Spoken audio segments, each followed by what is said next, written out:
1,000 Words podcast. Join us as we discuss the antics of pro athletes, sports politics, and everything in between. No sport nor athlete is off limits. Now, get you a pitcher of wine and enjoy the show. Here are your hosts, Renee and Linnell Fletcher, aka the Fletcher Twins. Hey guys, welcome back to a brand new episode of A Pitcher's Worth 1,000 Words podcast. It's your girl Nelly Nail.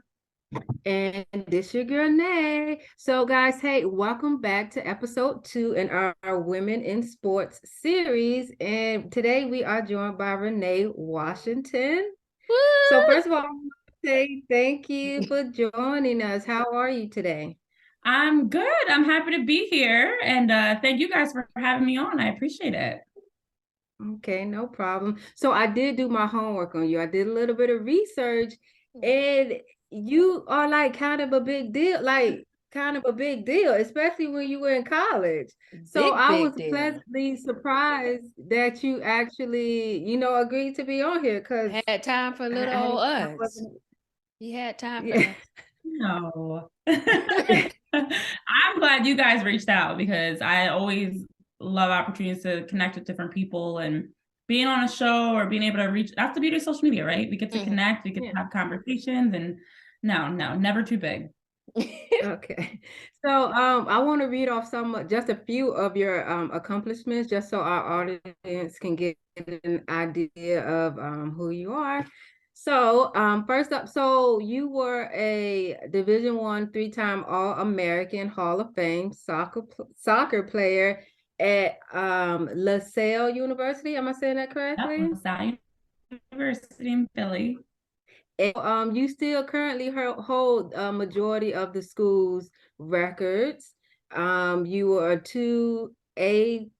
two-way 10 championship. I'm sorry, you won 2 A10 championships, and you had 3 NCAA appearances. At one point, you were the second highest goal scorer and third highest points holder in women's soccer program history for goals and assists. In 2014, you were nominated for the NCAA Woman of the Year award. Congratulations for that. Nice. You also played professionally for the Sky Blue Football Club, which that's amazing. Congratulations. A lot of people don't make it that far. So also you've worked with ESPN as an analyst covering Major League Baseball, NFL, WNBA, and the list goes on. And currently, correct me if I'm wrong, you are a sports reporter for ABC News. Yes. Nice. Great. So that was a lot. So first of all, congratulations. And next, can you explain to us, like, really, how did you get here? Like, that's a lot. God and family. But in all seriousness, thank you. I appreciate that. I will say I grew up in a sports family. So for me, playing sports was something that everybody in my family did. You know, we were all multi-sport athletes. Soccer, basketball, track were the main sports in my house. But I have a lot of relatives that played football and other sports. And so growing up in a sports atmosphere, it's funny, I look back and like that was just the norm. It still is. It's just the norm for me. I didn't realize like there are people that don't do that. And that's not their family experience. Like we were always on road trips, we were always at tournaments, we were always either playing, practicing, supporting each other too. So for my older sisters, they're twins as well. For my older sisters, for myself, for my younger brother, we were always supporting each other at each other's games and stuff like that, like running from practice to practice, game to game, or even watching professional sports, on TV in person. And so with sports being such a big part of my life, naturally, after I was done playing, and I coached college soccer at Lehigh University for a couple of years, I realized I wanted to stay in sports, but I didn't know exactly what that looked like. There are so many jobs in sports. It's a lot, and people don't realize all the different opportunities. But for me, I realized I like talking. I like talking about sports. I like being involved in games. The fact that being a female playing sports, you don't have the same resources, access, opportunities as your male counterparts. And so for me, as I was getting into professional soccer, that's actually what helped encourage me to step away, because I realized, all right, the love of the game is not enough to pay bills. and I need to start figuring out what is going to make sense. I've enjoyed playing. I've beat my body up. I put a lot of time into this, but I can't be a professional athlete if I'm not getting professional experiences and opportunities. So resources, access, equipment, fields, even the way that you're treated. Okay, and so what would you say is the best part of working in sports and also being a professional athlete? Yeah, similar to what I just shared, it's a blessing and a curse. You know, I like being able to step into a room, and if I am the only one, know that I'm representing so many other people. You know, there's a lot, my family specifically, but also for other Black women, Black men, whoever, that I can be that representation to hopefully encourage more to have those same opportunities. So I would definitely say for me, it's just having the opportunity to pay it forward, having the opportunity to know that I'm hopefully inspiring somebody and doing something that's going to help encourage others to want to pursue, whether it's playing, coaching, reporting, something else, to want to pursue the same type of a path. So okay, so next, are there any perks to your position that you have now at ABC or with ESPN as an analyst? The biggest thing is that now I feel like when I introduce myself, it just adds more credibility. Honestly, it's a major difference. Before, when I say, "Oh, I'm a sports reporter and I work with this and this and this," people were kind of like, "Cool." Now, if I'm like, "Hi, I work with ESPN," and I actually just started writing with BET as well, so I have some big letters behind my name. Yeah, I have some big letters behind my name. So now people take me a little bit more seriously. But it even has changed how I carry myself, because it's been a goal of mine to get to prestigious networks like this. And now that I'm here, I had to even check myself like, oh, wait a minute now, you got to start moving a little differently and carry yourself like you work like every other on-air personality with these major networks. Cool. Let's see. So what advice would you give women, specifically Black women that's coming up, that's maybe like in college or in high school and like sports and want to get into the industry? What type of advice would you give them? I always try to encourage people to be comfortable stepping outside their comfort zone and making sure as they're doing that, they're finding ways to create their own. So this industry, especially like we're having right now, there are so many ways to create content. Podcast, you can write, you can become a social media personality, you can have a YouTube channel. There's so many different ways you can create content and start to get into the industry. And that's how I started. You know, I feel like you don't have to have the job to get the opportunities. You can create the opportunities that'll lead to the job. I literally did that. I kind of was faking it till I made it. That whole mindset of like just myself like I remember when I first started, I started using hashtags like TV personality and on air and all these stuff. And I wasn't that, but I just started manifesting it and claiming it and speaking it into existence. And so you don't have to wait until you have the big job. There are so many ways you can still cover sports and get into reporting and get into journalism without having to have a paycheck. Still have that paycheck, find it somewhere else. But in the meantime, find a way to grind and create your own so that you're now it requires stepping out of your comfort zone and doing something that's more on you. You know, when it's you building your page, your profile, your brand, whatever that looks like, you have that creative control. And that's hard. That's really tough. Yeah. But as you're trying to find a job, also be actively trying to create something that is yours, that you can now have, that allows you to get content out. That's actually really good advice. Thank you.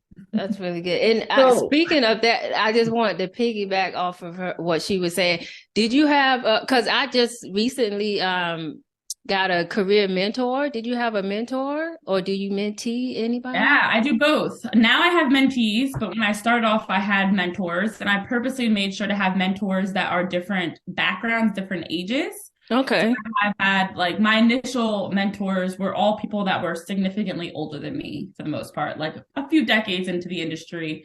But they were all holding roles I wanted. So I knew they had value because I also learned to be mindful of who you're taking advice from, because you don't want to take advice. Well, everybody has good advice, but be mindful of people giving you advice that have never worked a day in a job that you want to have. And somebody told me that and I was like, oh, that makes a lot of sense. Like, if Yeah. you haven't worked in the jobs or the networks I'm looking to get to or been on air and you're giving me advice, I'll take it, but I'm gonna take with a grain of salt. So I intentionally had mentors that I felt like I valued their experiences, valued their knowledge. I had an older female that worked with CBS. I had my mentor. One of my mentors works with Sports Center. They're all on-air personalities. Another one's a big name Philadelphia sports personality. So they all have different types of roles, but they also can help in different ways. So I could talk to the female about things like specific to being a woman. I could talk to the Black man about things specific to being Black. Like they also checked personal boxes as well. That it gave me that diversity in that range. And then I still now try to pay it forward and be a mentor because you need one. It is helpful to have not only friends and a circle of people that you can trust that can give you good feedback and encouragement, but also somebody that's kind of on the other side of where you're trying to get to that can now give you, whether it's connections, advice, check out your reel, whatever that may be, and just helps you continue to raise the bar. That's really good. What is your, yeah. Sorry, Neil, you got another question? I have a few more. Did you want to go?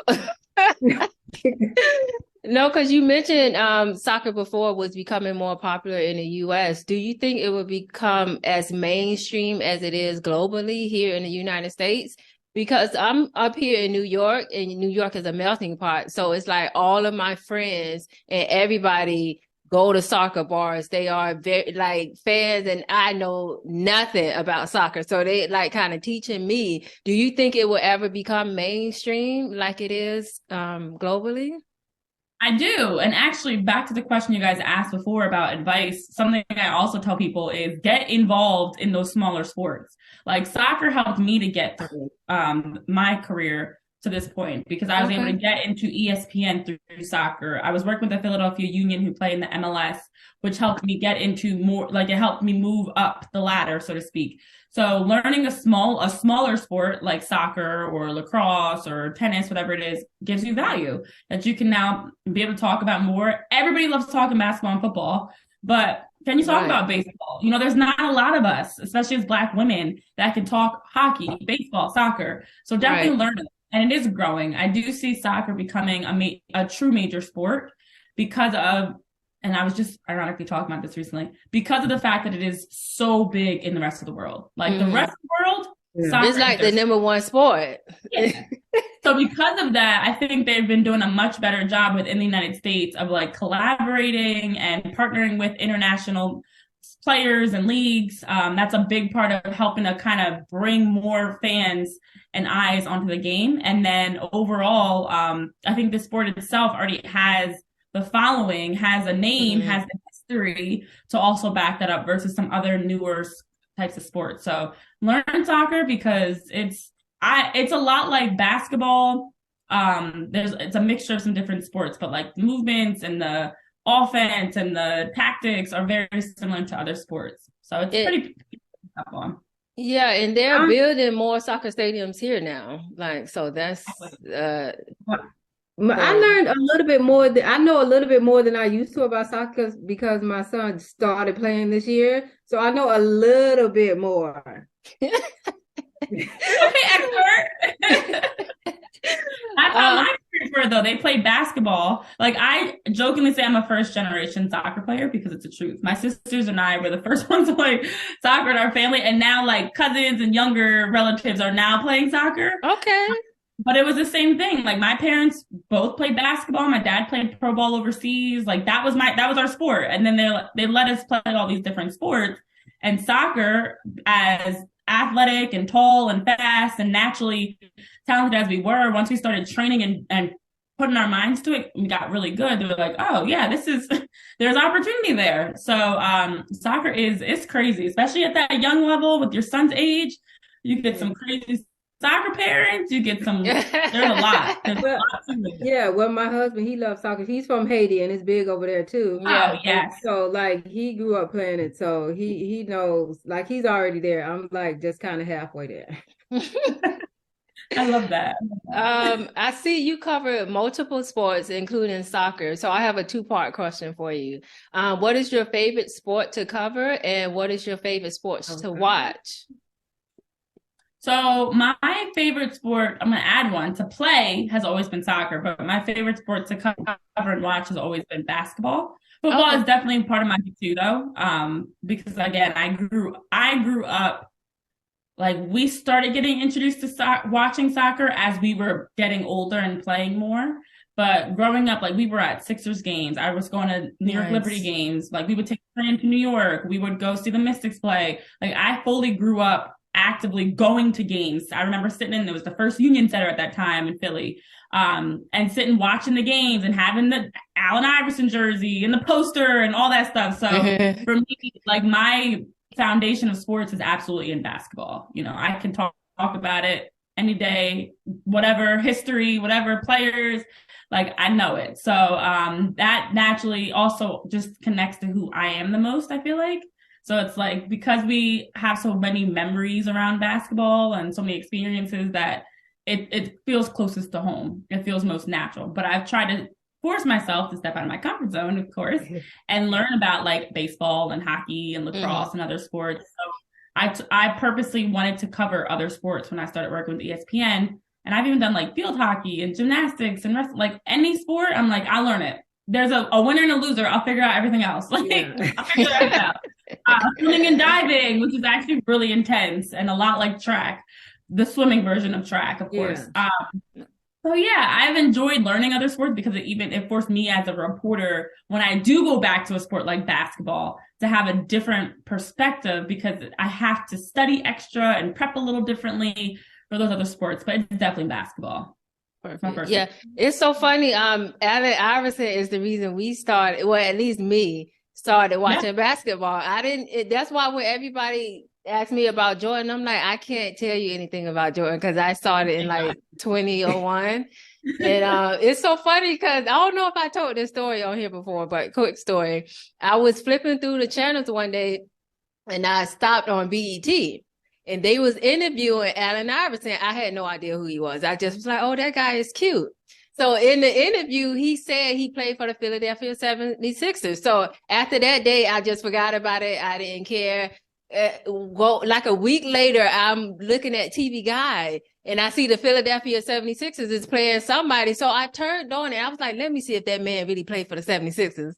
So I saw him and I was like, that's him. And literally ever since that day, we've been basketball fans. So it was Allen Iverson on a BET interview. I don't know which interview it was, but he made me start watching basketball.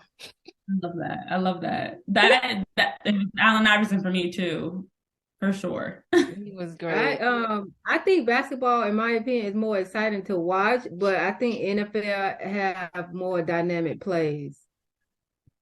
I love NFL. Sometimes you gotta wait on it. It ain't like every play. No, yeah, it's not. But you know what? The other thing is, football gives you more. So it's like supply and demand because there's not as many games. I mean, now it's 17 regular season games. The season is long, but there's not as many games, especially now. You can turn on their TV anytime and you can catch basketball. So I think some people struggle with that, like football tailgating and all the extra that comes with football. It's just like the environment alone is definitely more exciting. The NBA, especially WNBA, is growing. March Madness, though, I love March Madness. Major. It. So exciting. But those people love for basketball, especially playoffs, postseason, March Madness. But I think whole season, I agree with you. It actually probably is football is like for Americans. The favorite sport. Yeah. And I had one more question, Nate, before you get to your next. I also saw that you are a motivational speaker, and since you are doing all these amazing things, my question is, what motivates you to not only try new things but also keep going within your career? What motivates you? That's a great question. When I first started, I wanted to make sure, like, the whole reason I wanted to become a sports reporter, more than just the excitement of actually covering sports, was to be able to have an audience and a platform to do something bigger than myself. And now the biggest thing that keeps me motivated is, and again, I was at a women in sports event yesterday, like Monday. So I was just having some of these same conversations and was just telling a student who was like, I have these visions and these big ideas. I just don't know if I can do it. And I was like, that was literally me. I remember sitting down with my mom in the living room, and I was in grad school at the time. I was like 22, just telling her like what I wanted to do. And at the time I was like, gosh, that's so many things. How am I possibly going to do it? Where do I begin? What should I do? And now I'm literally living in and doing those same things. I started my own business. I'm motivational speaking. I'm writing books, which still working on getting published, but it's a process. Writing books. I'm working in major networks. These are the very things that 7 years ago I set out to do when I started officially making that transition into reporting. So now that keeps me going. I didn't expect to actually get here or be here this fast. But now it's like, wow, if I was able to do all that, not really knowing what I was doing, imagine how much I can accomplish now that I am more intentional and more knowledgeable and have more confidence in who I am. So it's definitely the opportunity to be able to give back. And now also challenging myself in that, like, I can do this, and I can, despite being told in the beginning of my career, you're going to do too much. You're going to stretch yourself too thin and burn yourself out. I can do whatever I want to do and whatever I set my mind to. And I never wanted to be a stereotypical on-air personality or reporter or anything like that. I wanted to move the needle a little bit and bring something different and bring something that's more inspiring and motivational, that when people watch me, I feel like a friend. I feel like somebody that, you know, we're cool. I want to be like you. We can have a conversation, versus being like some disconnected type of personality. So that's really what keeps me going, because having these types of conversations and being a part of different events and panels and interacting with people even allows me to realize, like, wow, I'm actually doing something very important. So it humbles me to know that, like, there are people looking up to me or watching me. I'll get messages or tweets or whatever all the time from people, and I'm like, wow, you just don't realize the impact that you have in the moment. And that's like chilling to me. Like, it's a lot. I don't even know how real celebrities do it, to be honest. I don't know how, like, Michelle Obama, like, I could imagine Beyonce, like, how do you Beyonce? I can't imagine, because my little bit of success has me like, oh, there's a lot of people watching. But it's encouraging. Okay, that's great. So what's next for Renee? Like, what are your goals? I have to set new goals. I accomplished a lot. I'm definitely, so I have an organization, Planted Not Buried, that I'm really trying to actively grow. It's embodies a lot of the very things we've been talking about, of creating a space specifically designed to help uplift and empower, educate, and inspire other people. So growing that, and then also growing within my career to really make sure I'm honing in on my skills. You know, I've been like, I don't know if this is a good thing or a bad thing, but I've been on this expedited journey. Like, it's like expedited shipping for my career, where everything moves really fast. It's been good and bad. And so now I'm excited to also, like, set some roots, be more present in, like, these different roles I have. I'm like, all right, I'm good. I got big names that I'm working with. Let's lock in on really taking that next step, because I do want to be on an international level, not just national, an international level of a big name personality. You know, I want to be on the carpets and hosting events and, you know, reporting on major news like the Olympics on, you know, a much larger scale. So that would be awesome. Well, you're on your way, because you've accomplished so much already. So I'm pretty sure you're going to get there. Yeah. Thank you. And we can see you on TV and be like, we know her. We got her on our podcast. Yes. And I'll be like, I remember when my Wi-Fi was acting up, but I Okay, so next I want to get your thoughts on something. So Chicago Sky WNBA player Allie Quigley, so she's taking the upcoming season off. So she says, in quotes, I have decided to take the upcoming WNBA season off. I want to take the time to let Skytown know how much I'll miss you this summer. So with that, Chicago Sky, they traded Diamond DeShields to Dallas. You know, Candace Parker and Courtney Vandersloot and Azura Stevens, they all left Chicago Sky this offseason. So what are your thoughts on this? Like, is there like trouble, you think, broiling in Chicago? Yeah, there is, without a doubt. You see that a lot of times there's a championship hangover, and that's why when I'm a LeBron James fan, when players like LeBron get back to the finals, back to championships, you cannot take it for granted. It's very hard to keep a team together. The price tag goes up every time you reach a championship. Players' price tags go up. The Eagles just went to the Super Bowl. Now Jalen Hurts can demand more money. Like, there's a lot of business components that go into it as well. And then things like Courtney Vandersloot and Allie Quigley as wives being married, she's moved to New York. Do you stay in Chicago? It's not terribly far, but do you move? Like, how does that work? I think for Chicago and everybody in the WNBA that's not on the New York Liberty or the Las Vegas Aces, they are in trouble because I don't know if other teams did enough to keep up with. Like, in Vegas, all that they have now that they've added Candace Parker to the mix. In New York, now they have Jonquel Jones, Breanna Stewart, Courtney Vandersloot, Sabrina Ionescu. It's just like those two teams are like all-star teams. It's not even fair. So I don't think just Chicago's in trouble. I think maybe a lot of teams right now, to be honest, might be realizing this summer's not it. It's not going to happen this summer. I'll try again next year because, again, you have to be realistic. Maybe now you start looking for draft picks or some trade capital, whatever it may be, and nobody's ever going into it intentionally losing or tanking. You do have to think bigger picture. And Chicago got their ring. It was exciting. But this summer, they're not winning a championship.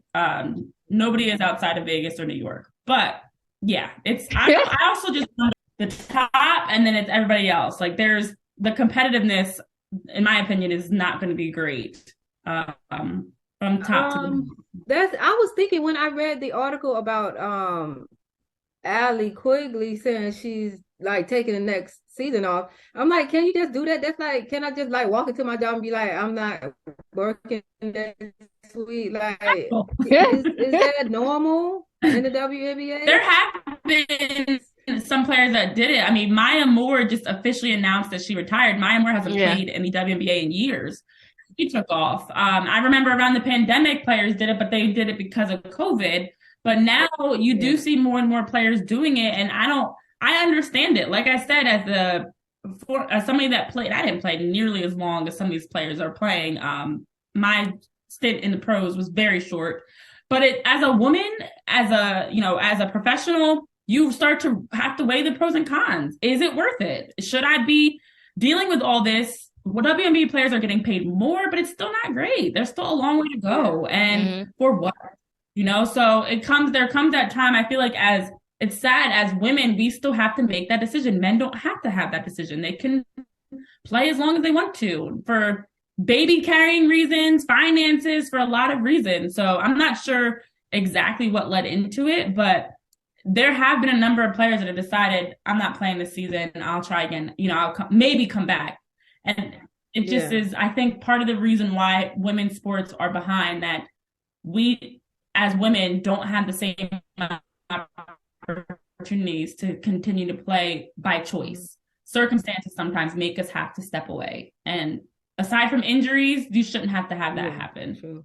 True. Okay, that's very informative. Thank you. So we like to end each week with a highlight of the week. And so this week we want to highlight the University of Texas women's basketball team. They are the Big 12 regular season champs. So we want to congratulate the coach and the team. I believe their coach also won the Coach of the Year award. So congratulations to them. They are a pretty good team. I have watched them. They're really good. So, okay, before we get out of here, do you want to go ahead and let our audience know how they can reach you on social media? I am pretty easy to find. Renee P. Washington on everything. So at Renee P. Wash on Twitter, because my full name didn't fit, but everything else is at Washington. And then my website is ReneePWashington.com. And I also have Claim to Not Buried is connected to all that as well. But that's at Planted NB. So I'm always open to chatting with people as we got connected. So if anybody ever wants to reach out or whatever, at Renee P. Washington, you'll find me. All right, Thank you so much for being on and taking time out of your busy schedule. Thank you so much. Thank you guys so much for having me. Keep up the awesome work that you're doing. I love to see it. And I love the concept of a picture is worth 1,000 words. So you're doing fantastic work on your end also.